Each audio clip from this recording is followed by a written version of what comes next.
মান্দার আত্রাই নদীর বেড়িবাঁধ ভাঙ্গনে জনদুর্ভোগ। সাইদুল ইসলাম হেলালের পাঠানো প্রতিবেদনে বিস্তারিত। নওগাঁ জেলার আত্রাই নদীর মান্দা উপজেলার বিষ্ণুপুর ইউনিয়নের চক্রামপুর কয়লাবাড়ি থেকে পারভেজভাঙ্গা পর্যন্ত ঝুঁকিপূর্ণ ৩৫ কিলোমিটার এই বেড়িবাঁধ নির্মাণ প্রকল্প। নদীপাড়ের মানুষ ভাঙ্গন আতঙ্কে দিন কাটাচ্ছেন। বর্ষা মৌসুম আসলে আতঙ্কিত থাকে নওগাঁর আত্রাই নদীপাড়ের বসবাস করা মানুষেরা। নদীপাড়ের বসবাস করা মানুষেরা জানান, টেকসই বেড়িবাঁধ না হওয়ায় প্রতি বছর বন্যায় বিস্তীর্ণ এলাকা তলিয়ে ক্ষতি হয় ফসল, মাছের ঘের সহ বেড়িবাঁধ যাতায়াতে জনসাধারণের রাস্তা ও জেলার আত্রাই নদীর বিভিন্ন পাড়ে বসবাস করা হাজারো মানুষের। নদীকে কেন্দ্র করে গড়ে উঠেছে লোকালয়, হাটবাজার, স্কুল, মাদ্রাসা ও কলেজ। ফলে এ জেলার অর্থনীতিতে যেমন নদীর রয়েছে উল্লেখযোগ্য ভূমিকা, ঠিক তেমনই বর্ষা মৌসুমে এর বিরূপ প্রভাব পড়ে অর্থনীতি সহ সার্বিক জীবনে।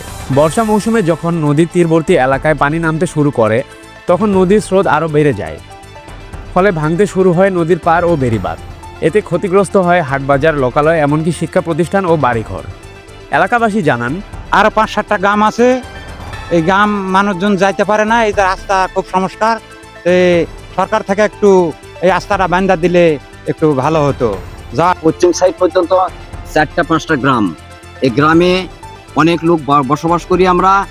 এখানে 2টা স্কুল আছে, স্কুলে ছোট ছোট বাচ্চারা এই পানি ভাঙা যেতে পারে না। এই একটাই নদীর ধার দিয়ে বাঁধ, ছোট বাঁধ, এর উপর কোনো লক্ষ্য নাই, চেয়ারম্যান মেম্বারের নাই।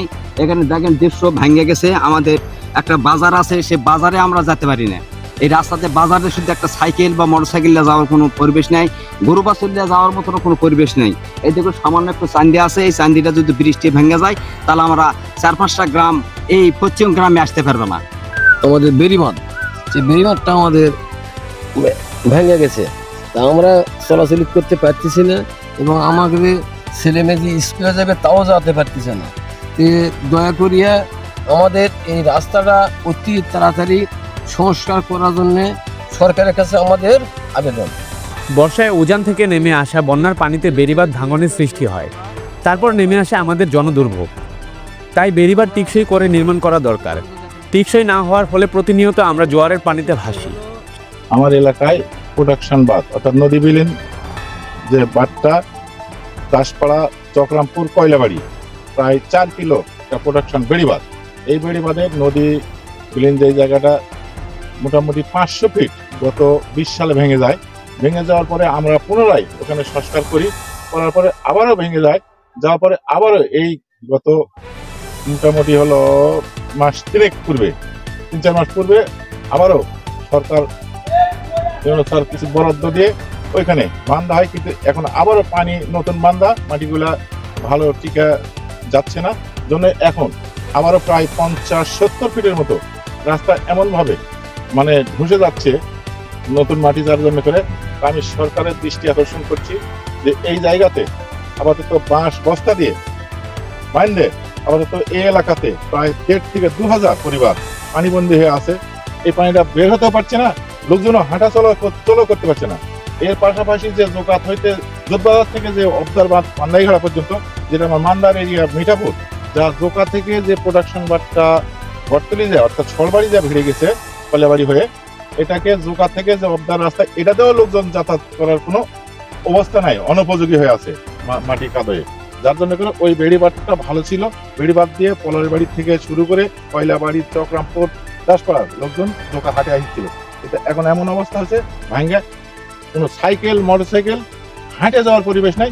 আমি অতীব অনুরোধের সাথে বলবো বা দাবি করে বলবো যে এই রাস্তাটা অতীব জরুরি সংস্কার করে আপাতত লোক যাতায়াতের উপযোগ করে। এখনই যদি পানি আসে তাহলে আমরা আরো দুর্ভোগে পড়বো।